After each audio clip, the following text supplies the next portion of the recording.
time. What's the Marcus? What's your name, man? Oh yeah, James. You eating Funyuns? You got to watch James, man. James the quiet one, man. You got Doritos, man. He good. Yeah. Straight. So appreciate it. Make sure you like and subscribe to the Bagtalk. Yeah. All right, y'all. Peace, family. You know, buying houses and fixing and flipping. I'm like, okay. You know, I started really identifying other areas of opportunity, which is like gaps in the market. I said, okay, Right. you know, there's a gap in the construction and development side. You know, there's a gap in the general contractor side.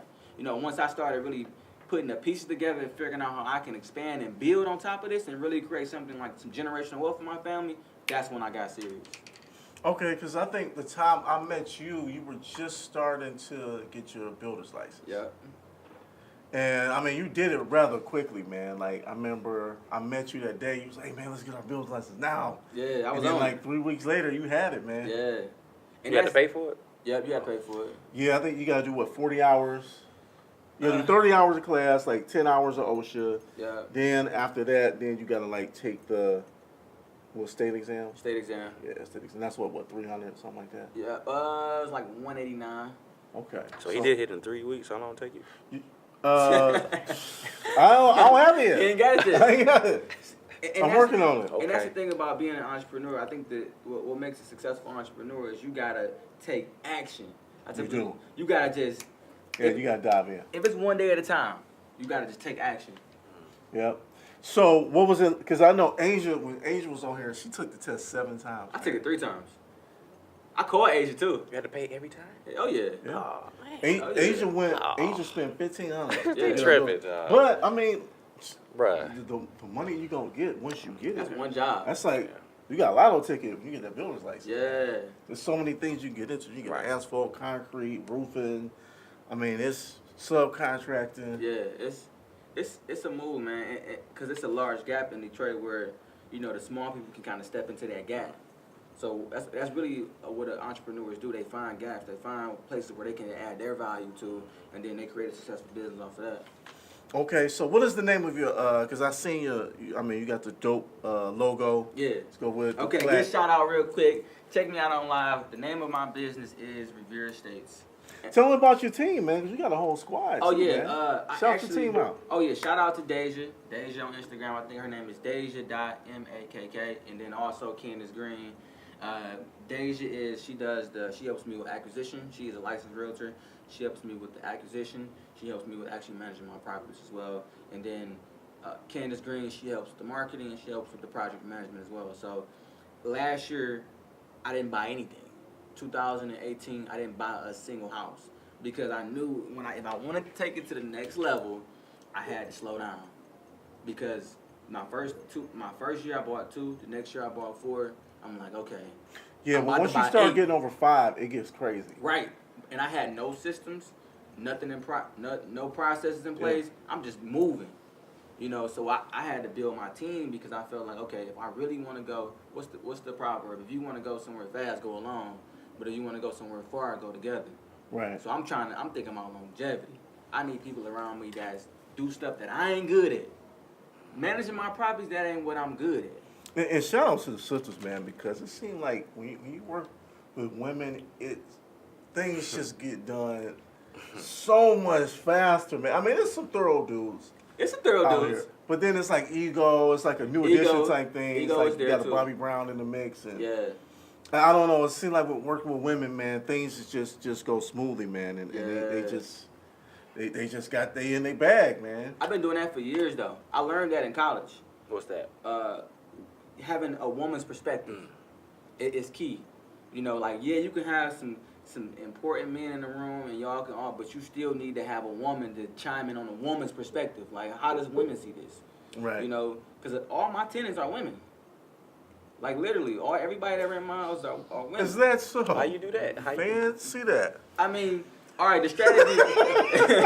No, I'm messing with you. We all got I'm strategy, messing. you know. No, I understand that. Actually, I used to prefer men as tenants. Yeah. Me personally. So single guys. basically he likes shooting threes. He don't go in for layups. He just shoots.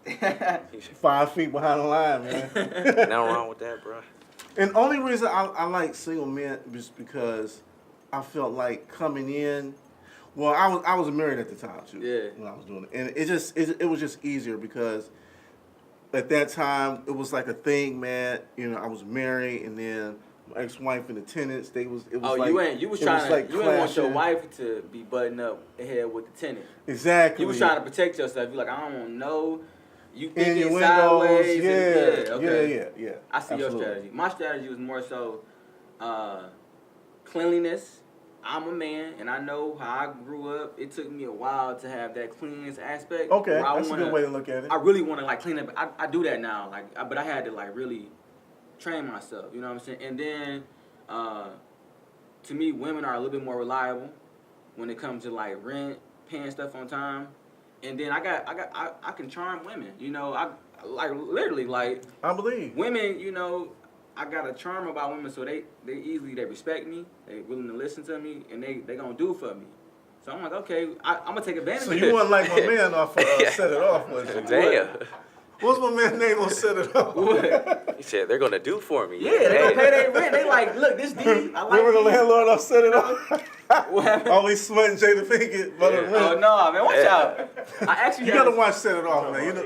No, You gotta watch Set why It you Off. think I'm 12, man? Like I ain't seen these movies, man. You know about Ed on Set It Off? Yeah, well, it was pressing Jaded. Pressing. They oppress you too. Yeah, that's true. Well, you know, I guess I like men Don't tennis get it because twisted. they wouldn't. That's why too. They would fix stuff though. They wouldn't really call me because they didn't want to feel like, you know, it was kind of like an ego thing. When you got a man tennis, if something's wrong, if it's something menial, broke. they'll be more willing to fix it unless it was like something like serious. Right. And it's like any little thing, like, oh, I smell something, and it's like, really, like now, you know what I'm saying? So I guess agree. that was. I mean, so I guess it's plus and minuses either way. So couples, I would say probably couples are better than because a guy moved in, and then that's when I noticed they stopped calling me as much. Yes. Like one of them had they were engaged, so he moved in. That's when I noticed they just stopped calling me. So I get where you come from with a prior thing, because he was fixing stuff. He'd be like, yeah, I kind of took care of that all for you. Or I'm like, man. Also, this female tenant, and she had a dude come start. Yeah, they had got engaged, so I respected it. You know. I go by my lease, but if it's like little stuff. Have you had any bad tenant stories? Not really. I haven't. I think my judgment is very good. I ain't saying it's perfect, but Right. I think my judgment, and of course I pulled a background check. You got to meet certain qualifications. You know, you gotta, Absolutely. If you don't meet them certain qualifications, and then it's kind of like a technical, I would say, analytical part, and then like a feeling part. Like, do I feel good about this person? You know, did they pass the analytical part? All right, bet. Yeah, kind of like the vibe. Yeah, it's how they vibe. Cause I see you got the chakra rocks, man. So I see. I'm all about energy, man. I'm all about vibrations important. Yeah. So you ain't got that. I'm probably gonna be like, nah. You know, you seem sketchy. Okay. Sketchy. Okay. You know. So. And that could be discriminating. So Let's talk about your future plans, man. I see you set up your team properly, man. Mm-hmm. You know, you got your acquisitions manager in a sense. You got your property management going. You got your realtor kind of scouting properties. Oh yeah, we killing it.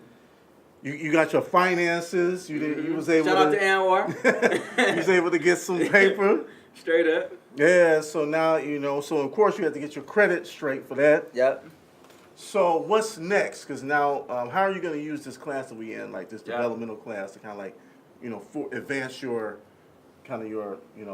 ventures? So, excuse me. I'm all about taking it to the next level, right? Excuse me. I got strategies put in place where I'm at this phase in the game. So right now, my phase in the game is like, all right, we execute. I got two teams. I got construction. I got two contractor teams that I know work good. They get it in. And that's important too. You gotta have you. We in and out. 3 weeks, and I tell them, look, money there. I need you in and out. You can't be jumping project to project. So my strategy right now is fix and flips, small rentals. When I say small rentals, low cost. I mean, I didn't have to buy in. I didn't have to. So are you still on your 9 to 5, or you? Oh yeah, I'm still 9 to 5. Oh, okay. And we're gonna talk about that. So 9 to 5, I tell people all the time, all entrepreneurs, if you can do what you do, right, at your 9 to 5, and still be successful as an entrepreneur, why would you leave? I ain't leaving. I'm keeping my job, man. It sounds good to be like, yeah, I'm on my own. Shout out to Local 58. I ain't going nowhere, man. Don't be coming at me talking about, you know what I'm saying, I'm doing big things. Y'all trying to lay me off? No, Yeah. man. I still need to rock with y'all, man. You So set don't yourself start up. talking crazy. You set yourself up just in case that happens. You're like, all right, I ain't tripping. Right. You know, I got a whole business. Okay. Right. I go do that for a little bit and then probably get another job. Still. But I ain't gonna Steve Harvey though. What you mean? Like, cause you got to flex out here. What that mean? Oh, you didn't see the No. Steve Harvey I video? heard He about it, talking but I ain't see it. Hey, basically he said he gonna do whatever to keep that check going, man. Yeah. Whatever it takes, man. No, Just I ain't stab you see in the it. back, trip you. I ain't gonna chime in on that. I ain't see it. So Oh, I ain't- you just gonna let it. Okay. But the strategy right now is to continue to fix and flip smart rentals because if people don't know, your personal net worth is probably most important than anything, right? That's how you really. Absolutely. A lot of people talk on net worth because you could be making 150, 200,000 at your job, but you might be 250 in student loan debt, so you really ain't got no net value. You ain't worth nothing. Yeah. To the bank, you're nobody to me.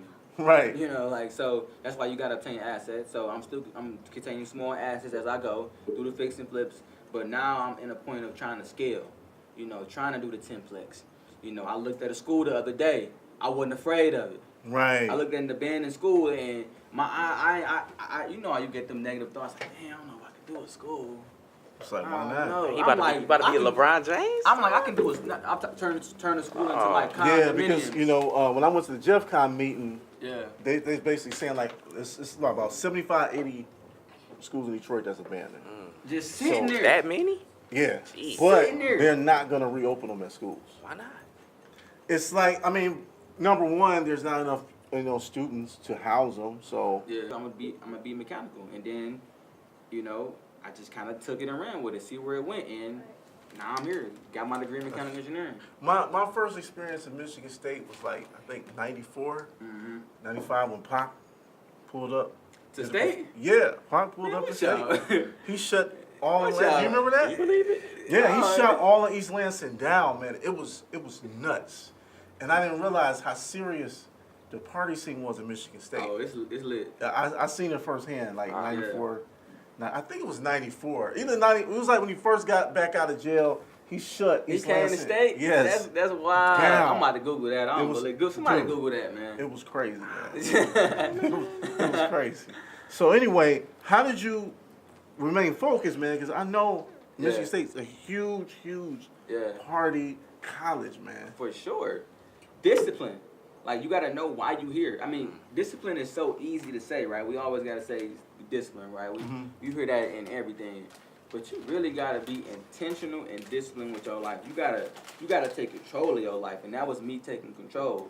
I knew that whatever I wanted to do in life, that me getting my degree in mechanical engineering was going to be a stepping stone because it was going to provide. It was going to provide the amount of money that I needed to do whatever I wanted to do. Not knowing what I wanted to do, but I knew that this was going to be a great platform to get that cash and do whatever I wanted to do. So you got to be disciplined. You got to be intentional with your life. Like, I knew this was my last chance. You know, you can make the mistakes middle school. You can make the mistakes in high school. You know, you can fool around, you know. But you get to college, it ain't no step after college. Right. You know, you either get the degree or you don't. Okay. So you were able to get over that. Now you go into the corporate world. Yeah. So was that even more of a culture shock? Because now you like in for real corporate America. Not really. That Okay. ain't no joke, man. Not yes and no. Corporate world. I would say it's definitely different, but already had exposure. At that in point, college. you was good. You know, I knew how to navigate. I knew how to deal with people. I knew that I was in corporate America. I knew I was just another number. I already came into it conscious about Right, with the right mindset. Right, and I knew why I was here. Like, I'm not Okay. here to. I'm here to get this check, but I'm gonna use y'all just as well as y'all using me. You know, I'm gonna go. If I'm gonna work for y'all, there needs to be a value added for me, right? Why am I working for you? Are you paying for my degree? Are you paying for student loans? Like, what am I getting? And if there's nothing on the table for me to get, then I gotta ask myself, why am I here? Right. So what got you into the whole real estate investing? What kind of what led into that? Man, what led into real estate was a family friend, and the family friend is actually my mother's boyfriend. Okay. And I was So kind of like Melvin off Baby Boy. You giving me a Oh, snap. No, he didn't, dog. Dang, he tried to little boy me. Why he trying to little boy me? sorry, dog. You put me in the head like you gonna buy these houses. You gonna buy these houses. Man, no, it wasn't actually. Man, I'm so glad I never had a male for man. Oh, my God. man. I ain't have It's a a melon. nightmare. Okay, that's But we actually got a good, solid relationship, and he seen something in me. I was already, speaking entrepreneur out there. When you put it out there, people, they'll drop little nuggets in here and give you ideas and help you get to where you're trying to go. So I was already like just figuring out like what am I gonna do? I'm like I gotta build. Right. So I gotta, and I was trying things and they just wasn't working.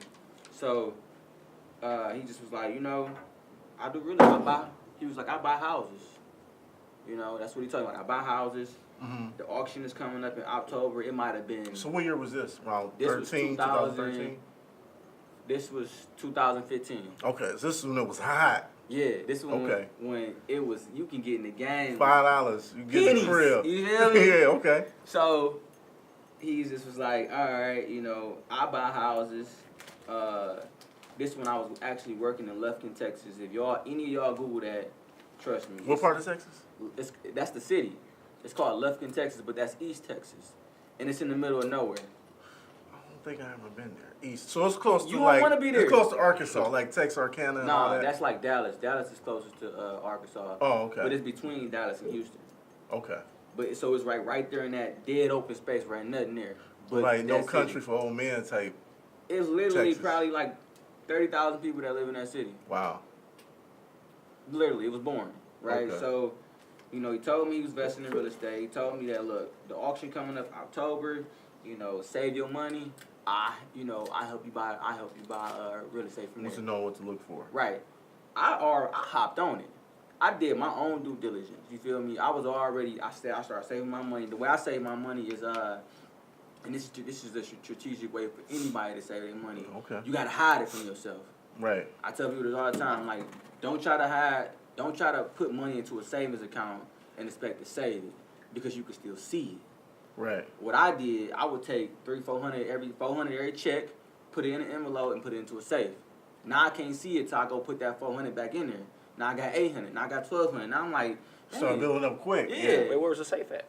Dang, you trying to know where my stash is? Go ahead, dog. Go ahead. Go ahead, Man, dog. you got ski masks in the back pocket, man. Straight up.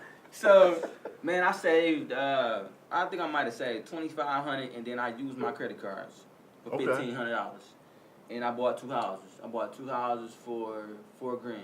Wow. And I bought the houses, and he introduced me to it. Like, he gave me the game. Like, look, I'm gonna tell y'all a funny story, man. Y'all about to die laughing, right? So when I first bought my first house, right, I'm trying to do the correct customer service thing and be like the, this upstanding citizen. Y'all just bought your house, but I don't want to come at you like I just bought your house. I need you to get out. So I sent the owners of the house, edible arrangements. Oh my God. Are you serious? Yeah, You're like chocolate covered pineapples and strawberries. Like, oh man, more you so trying like to clown, man. Yeah, like a welcoming thing. Like, hey, like I bought your house. Feel free to give me a call. Dang. And what was the husband and wife? I didn't know who owned it. I just kind of sent it to their crib. So I would never do that again. That's. But he kind of taught me like, look, you don't gotta do all that. We literally just Why edible arrangements? It's just. I don't know, man. I really don't know. I wasn't gonna send him no bouquet of flowers. I don't know. That's sensual, dog. I don't know. Yeah, chocolate covers That's bananas and strawberries. Yeah. Wow. But okay. I ended up I guess it ended up kind of working out. I would have tripped out if I got that shit.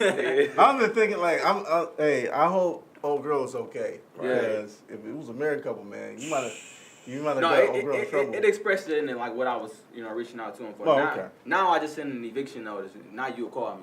Right. When I buy a crib, I just send over eviction notice. Like, look, I already put it in. You can call me or not, but you're gonna be out. So kind of explain that process to people that don't know. The eviction process? Well, like you're taking over, the deed or title, possession of the house. So when you buy something out of foreclosure, it's usually the tax foreclosure. It went in foreclosure because they didn't pay their taxes, and they have 3 years.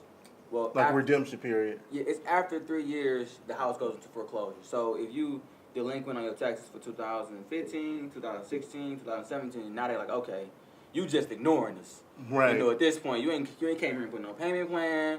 You know, you ain't told us you can't afford it. You don't care at this point. Okay, Right. so we gonna take your house from you and then put it in tax foreclosure, and then somebody else gonna buy it. So that's what I did. I bought somebody else that house that they lost. Sometimes it's good house. Sometimes it's people's houses that's like, they put brand new windows, furnace, kitchen. They just didn't pay the taxes. You know, sometimes it get tight. You know, that extra, you don't got the extra $100 to go to taxes. Detroit taxes is no joke either. Yeah. So, you know, once you buy these houses, you get a quick claim deed. A quick claim deed is pretty much saying that now you are the new owner of the house, and you can pretty much approach it like, look, I'm the owner of the crib, you know, and that's where the challenge for me was at, because let's say somebody approach you, I own your crib now, you're gonna be upset, you're gonna be furious, like, what you mean you own my crib? I've been living here for 10 years. I remember that. I remember, you know, Mike, when I was on Ryland, man, and, you know, I was in the ARM, man. This is like when I really understand real estate. So when that ARM kicked in, remember ARM loans? What is it called? The variable loans? Is that on Livonia? Yeah, Redford. We're Redford. Redford. And so it was kicking in, so it just went crazy. Yeah, was that the variable The adjustable rate. Oh, yeah, adjustable, mortgage. yeah, variable. Yeah, So it's like you like at 2%, and it just jumped to like killed you. crazy, like 99,000%. Like what? And so it was you started to get behind. Like people was coming to my crib taking pictures. Dang. Like they'll come, they'll run up, take a picture of the house, and then run, man. I'll be like busting out the door, chasing them. So I understand that feeling, man. Right. You know, they were sending me notes and yeah, I understand that feeling. Me sending that edible arrangement was like, all right, this is like a peace offering. You know, Right. don't burn the house up, because that's Exactly. what people will do. Yeah. Dang. Yeah, Oh yeah, man. People You ain't they'll about to get my stuff the house. drains and turn the water on. Wow. they throw concrete down the toilet. If you want this house, you gonna work for this. You right. Like it ain't gonna be that Right, easy. right. So yeah, yeah. Okay. So you're getting to now you're an investor. I don't like the word landlord, man. Landlord is such a dirty word. It's like I think a slumlord, I think a landlord. Yeah. But you know, you're a real estate investor now. You renting out cribs. So what's making you take to the next level of like, you know what, I wanna really, really do this now. I'm not just in it for the little trinkets to buy Gucci and you know what I'm saying, buffs and bottle service. Like what made you like, okay, now I wanna go to the next step? After I bought my first two houses, like the feeling of being an owner is worthwhile. Right.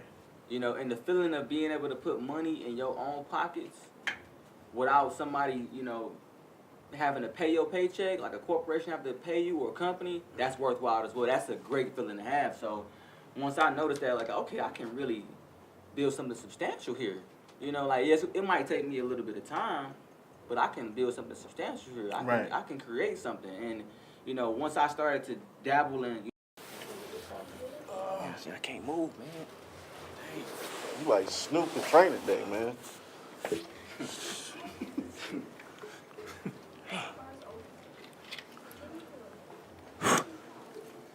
Welcome to episode 7 of the Bagtalk Podcast. Yes. I got my co-host one time, Mike Lewis, in the building. Say. I'm ready, man. Go. I'm ready. And before we introduce our guest, the Bagtalk Podcast is brought to you by Hyperion Capital. We are the source of all your funding needs for equipment loans, merchant cash advances, unsecured, secure financing. So you can reach us at HyperionCapital.net. You can also follow us on Instagram. Make sure you like it and subscribe on our YouTube channel, the Bagtalk Podcast. Much appreciated. And we got a special guest. Yes. Darrius Barrett. What's the deal, family? Man, you in your bag right now, man. Always. You was in your bag something crazy, man. So we gonna get into that, man. We gonna get into your whole journey as to where you at now. You know, we're in the same real estate development class together. Shout out to U of M. Shout out to Chase. Shout out to Chase. For and U of M. for the great opportunity, man, to learn this game. And, what is it, the Detroit Development? Yep, it's the Building Community Equity Value Program. I don't even know the name of it. Yeah, I'm real detailed, and it focuses on pretty much creating developers for the city. So the big investors, they understand that they can't do all the developing, right? They're gonna do larger scales, but in order to really change the whole market upside down, they need the small people to come in and do the residential, do the small commercial spaces, the small residential, the duplexes, the multifamilies. Okay. It creates a whole package, right? That's right. So I had this brother on this podcast because, he's a young cat, young black male, and he has a lot of great things going on. Just not only business, but also, in just your mindset and your leadership. So we don't get into all that, man. Okay. So for the folks that's been living under a rock that, don't know about the swag yet, put them up on game real quick. Just give them a quick little, intro. My bio? Yeah. Okay, so about me, born and raised in Detroit, born on the west side, but I just like to say I'm from Detroit. West side, oh my gosh. I mean, on the west side, man. Yeah, ain't nothing wrong with the west side, man. Okay, all right, chill. But, all right, so west side, born and raised, but I say I'm from Detroit because I got family on both sides, right? Okay. I'm not really... But you cool with your east side, the east side look? I love the east side. Majority of my house is on the east side. Okay. So I love the east side, honestly. Born and raised, went to Michigan State, got my degree, graduated with a Bachelor's of Science in Mechanical Engineering. I worked hard. 6.5 years in school. Okay. Year 5, you ready to go. Okay. So graduated, got the degree, and once I graduated, I achieved that accomplishment, and then I was like, okay, what's next? And I saw the check that I was getting. I'm like, this ain't enough. I worked 6.5 years to get this amount of much check, and now my livelihood is still depending on someone else. So you was like on it just over broke, you know what I'm saying? You had enough to be comfortable. I was comfortable. I mean, at my age, I was 24. So, I'm comfortable. I'm not cooking. I'm good. Yeah. I ain't struggling. I got my own place, got my own car, got everything that I need. I can obtain, right? But I'm thinking longevity. I'm thinking legacy, my family. I'm thinking 5 generations down the line. Right. When they got my picture on the mantle saying, "Yo, this is our great grandfather," and he if it wasn't for him, we wouldn't be here.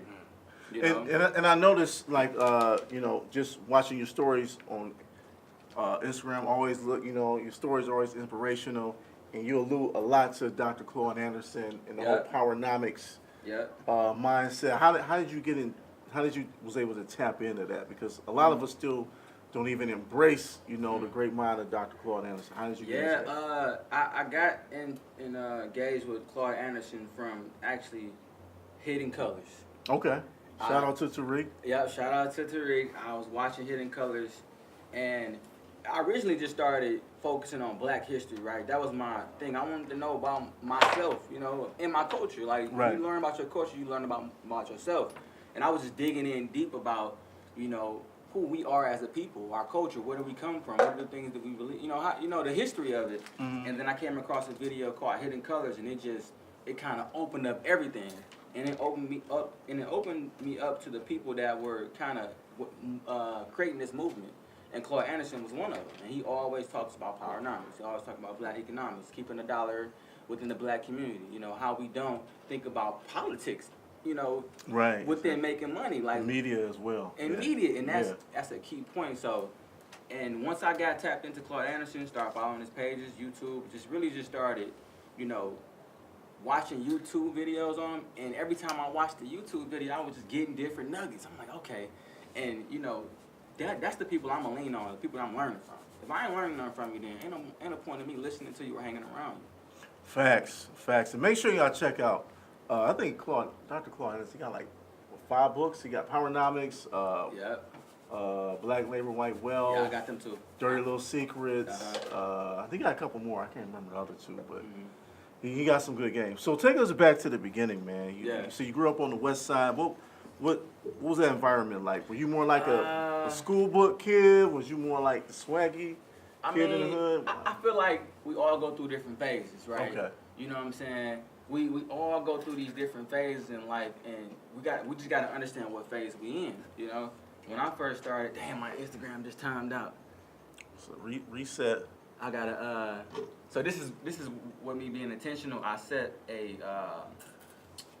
time limit on my social media because social media can be consuming and it just can take it too much. Oh, so it just cut you off. Okay. It cut me off at a certain time. Oh, I might have to look into that. It make you stop? Yeah, it makes you. Well, you can actually. You know how you just be on social media too much. I don't be You on be on that like way 3-4 hours. You don't mess 5 with it hours like a day, and you just wasting time.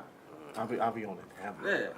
So grew up, and I would say I grew up there. I mean, there was a hood, but I wouldn't say I grew up in the most in the hood. You devastated area. You want Detroit. Dexter and Yeah, I wouldn't. I went out here gangbanging, having to bring it. So you was in like 48235? I was 48227. I stayed on Schoolcraft in Greenfield. Oh yeah. Greenfield and Southfield. If you go further to Southfield on Schoolcraft, it's big, nice houses up. Like it's nice houses up. We kind of like at that point where it's kids that got nice upbringing. You was in the plant workers. Yeah. Right school there in that teachers area. and then you got city workers hood. Yeah. Right. You got your parents working hard, providing for you, and we just kind of at that point where them kids is just like finding trouble. You got everything you need, but you just want to get into trouble. Right. I was kind of that kid. I was just more so just. You was stealing, man? What you doing? Man, I did some of everything. Nothing that I'm proud of, but I would say I didn't have any positive role models to see something different. Right. All I was seeing was that, that type of that perspective. At that time, the peer pressure is heavy. Yeah. You worried about acceptance, especially when you get preteens, teenagers. Of course. Yeah. So, what made you choose? What got you to Michigan State? And what high school were you at? So I went to Old Redford Academy. What got me into Michigan State is, man, I was a knucklehead. Like, I wasn't the worst kid, but I wasn't the best kid. But my potential was through the roof because my grades in high school, my grades in growing up, I was like valedictorian. I spoke in front of my class in elementary, so I had high expectations for me already. And I just was knucklehead, kept getting in trouble, just going through probation, little stuff. And my mom said got arrested. And I came home, mama sat me down, and she looked me dead in my face. And she cried. And she said, "You're either going to be dead or in jail." And from that point on, I was like... That was like your going to Jesus moment? I never seen my moms cry. I never wanted my moms to cry because of me. Right. Seeing your mama tears come out of her eyes because of you, this is your fault? I ain't like that feeling. So it was like an episode of Family Matters then. It was like one of those. But Eddie Winslow, you don't know about Family Matters. I know about Family. I ain't that young. Bit. Come on, low calm key. down. Low I ain't key. that young. Low key. I know about Family Matters though. Okay, cool, man. So what was it like when you get to Michigan State? Was it a little overwhelming at first? No, it wasn't overwhelming. I tell people this all the time. Depending on where you're brought up from, that tells you where you kind of need to go to school at, right? I was brought up in a predominantly black city, Detroit, Michigan. 95 at that point, probably 95% of us was black. Right. So you were rarely exposed to other cultures, and especially white culture, right? Right. So I needed to go to a PWI to get that exposure, right? Right. So when I first got there, I didn't have no type of exposure. So I didn't really know how to communicate. I didn't know how to kind of see eye to eye. I just was kind of weirded out, like, dang, y'all do exist. Right. Like it is a lot of y'all, because you don't really see that perspective when you in Detroit. So what years were you at Michigan State? 2008 to 2014. Okay, so you was there with like Draymond was there, Yeah. Draymond Green. Yep. You seen them? Yeah. What? Kind of that. Who else was there at that time? They all cool. These are regular people we talking about. Yeah. Okay. They in the league now and they making That's $millions. when Michigan State started being Michigan too. Yeah, Finally. we was killing them. Football. Yeah, football. Yeah, that was some good times there. Yeah. That was kind of like at the end of my career though. I didn't did all the cutting up I was gonna do. Okay, so you was serious when you. Oh yeah, I was focused. By the last 2 years, I already came focused because I knew that was my last chance. So why mechanical engineering? Did you kind of fall into that or? Yes and no. It was one of the things I fell into mechanical engineering because I took a class. I rely on my experiences a lot. So I took a class probably when I was 10 years old, and I loved the class. It was an after-school class, and they talked, and we actually did a lot of mechanical things. And at the end of the class, they said, "This is what mechanical engineers do." And I never took a class again. Mm-hmm. But when I got to college, I remembered that. So I said, okay, I looked at the curriculum. I looked at the engineers. I was like, not electrical, not civil, not industrial. Why have couple hundred students here, a couple hundred students there, just fill up one school. So now they want to use them for more public use. So they need people like myself, Darrius, other people to come up with development ideas like what can we do at the school? Can we make it a rec center? Can we make it housing for senior living? Can we make it for veterans? Can it be some type of upscale, You lofts? gotta have a builder's license for that. You don't necessarily, like, it could just be a team. Like, I could just be the finance guy. Like, my job is to just get Darrius funding. Like, okay, you need equipment, you need 50 grand, you need, credit cards, business credit, whatever. Somebody else might have a builder's license. Yeah. I can do that too, though. Right, so he can pull all the permits, Yeah. he can get all the contracting done. Somebody else can be the acquisition, somebody else can do the logistics. So it's just all about leveraging, so you don't have to be a Swiss Army knife. It's just kind of like finding out what you're good at and, bringing something to the... That's key, bro. Yeah. Don't try to be good at everything. Toss it. If you ain't good... Right, I got you. I got them Calvin Johnson hands. Come on. She don't trust you, bro. There you go. He not in the league no more. Yeah. He said, Calvin Johnson ain't even in the league no more. There you go, bro. But I'm good. I got it. Oh, you good? Okay. But I tell you all that time, like, if you weak at something, like, focus on your expertise. Focus on what you want to be good at. Don't try to be good at 10 different things because you just spreading yourself thin and you're going to make little progress. And I got to get, what you call on the podcast too, man? Who? From Barrett Mallow. Oh, Danny? I think her name Denise. Oh, Yeah, wait, I tell her got I to get said Denise, man. Well, it's out here now. It's out in the atmosphere now. Don't send it to her. Yeah. Don't let her see it? Okay. No, I got to get Denise on the platform too, man. I appreciate you coming on and, it's so much more we got to get into, man. Yeah, it's a lot, man. We could be talking for days, man. Some of your future plans. And I want to do a pull-up episode. Oh, pull up where? Like probably one of your, projects or something. Yeah. Maybe it's not going to be as long. Maybe like, 10-minute segment or something. Yeah, I got a few projects. Because people need to see, what I'm saying, it's not that it's easy, but how simple it is. It is.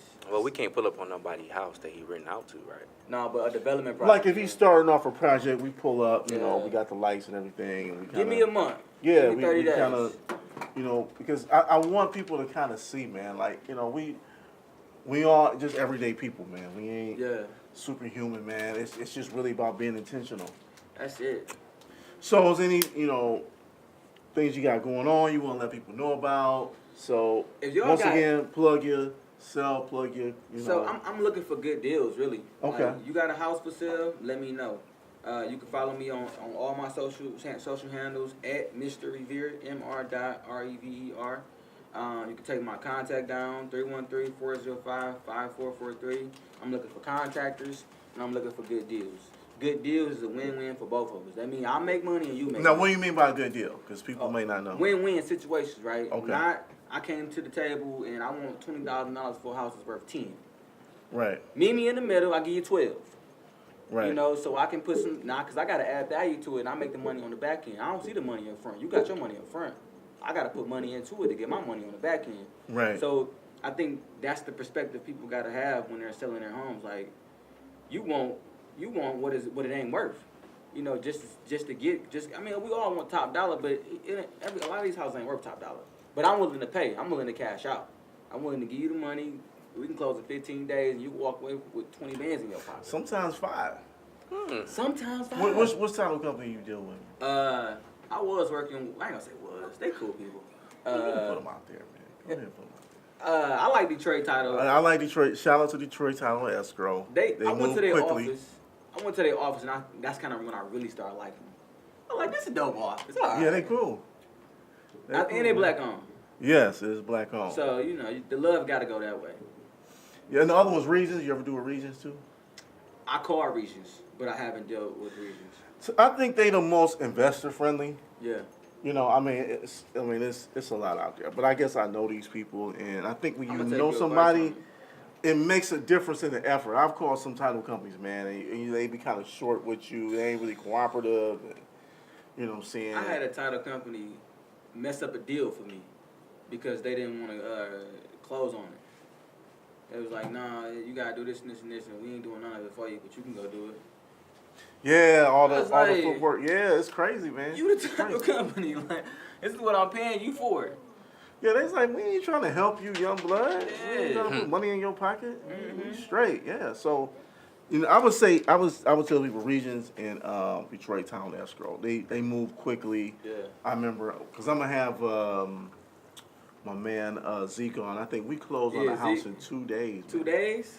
The whole thing. With Regions? It all started Detroit Town. It all started Wednesday. Yeah. This chick was like, I need to sell this house by Friday. 'Cause we're gonna I'm foreclose buying the it? fruit. No, she was trying to buy something for her business. Uh-huh. I was like, I need to close by Friday. I'm like, Friday? Like, 2 days? Right. And they got it done, man. I talked to Zeke. We was that Friday. It was done. With Detroit Title and Escrow? Yeah, it was done. The whole thing was done 48 hours. Yeah, I think they got a good relationship with them. They've been probably working with them for a while. Yeah, I mean, we didn't get paid probably like Monday. It didn't really go through Monday, but it was done Friday evening. They still had to transfer the paperwork, but everything was signed off. Yep. Yeah. Yep, 2 days. Man, dude, appreciate it, man. Gonna have to Yeah. we have to pull up on you next time. And next time, man, we're gonna have a full crew, hopefully, man. I think Shannon's in Atlanta eating collard greens and Yeah. cornbread, stuff like Eating that. good. So Eating good. hopefully we'll have the whole Bagtalk crew out here next time, man. But appreciate it, brother.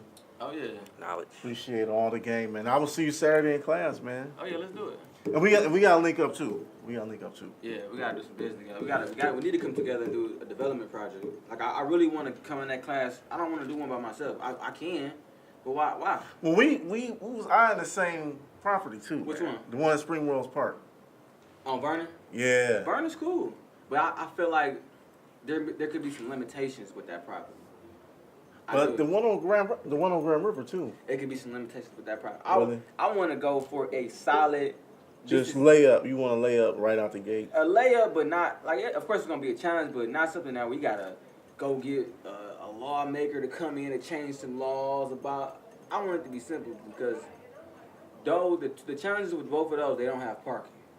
And what I help with notice, I started going to these district meetings. Yeah. Like I went to District 4 meeting, which is Jeff Kine. Uh-huh.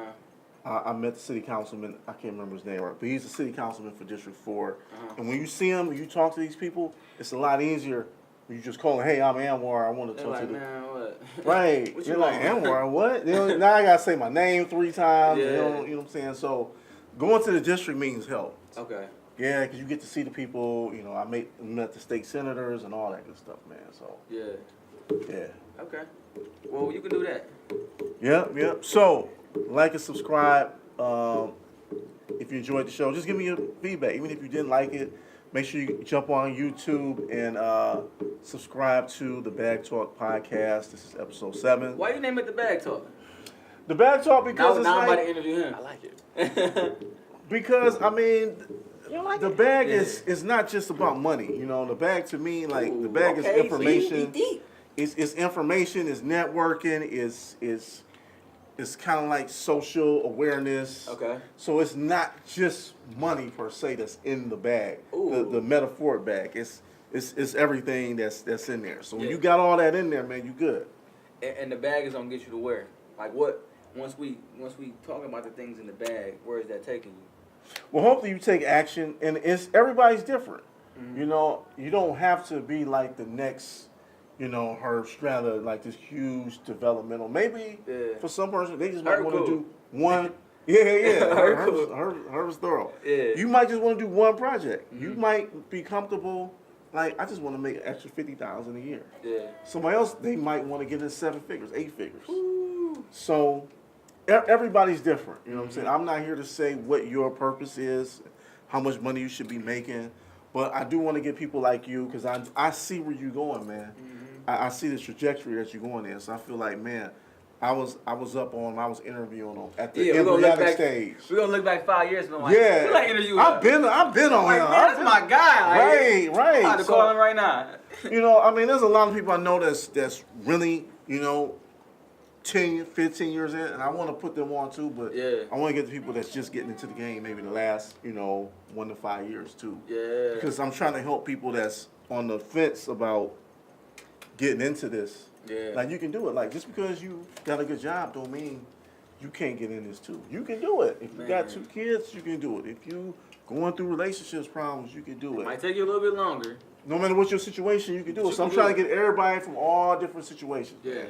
And I think that's the key though. Like, and I know we kind of drawing this conversation. It's cool, man. It's but believing that you can do it and being patient, man. Like, I'm 4 years in. You see what I'm saying? Like, I had to be patient. I took a whole year off. I had to be patient. It take about 5-10 years. You know, to really see this come to light. So it's like, we can't be caught up in like, man, that first year, man, I ain't winning. Second year, I still ain't winning. You know, you might not pop until year 5. You might not blow up until year 5. Right. You know, that might just be your year 5. And now what? You know what I'm saying? You a millionaire. Tell them about Bagtalk Sports, because we got an audio podcast as well. Yeah. We're talking about sports. Okay, you got sports, Bagtalk, money. Yeah, bro. I mean, you know, it's anything that's relevant, anything that's recent. Yeah. The past week, anything that we think is going to get people. The audio is a little more raw. We get a little real more raw, bro. gully, real raw. more profanity. Why we can't get gully on here? I mean, you know, we got the kids here, man. We got the young kings, man. I don't want to traumatize them. Get real ashy, real ashy, real loose. You know. Shout out to the young kings. We got DeMarcus. Shout out to my nephews in the DeMarcus and you put up the peace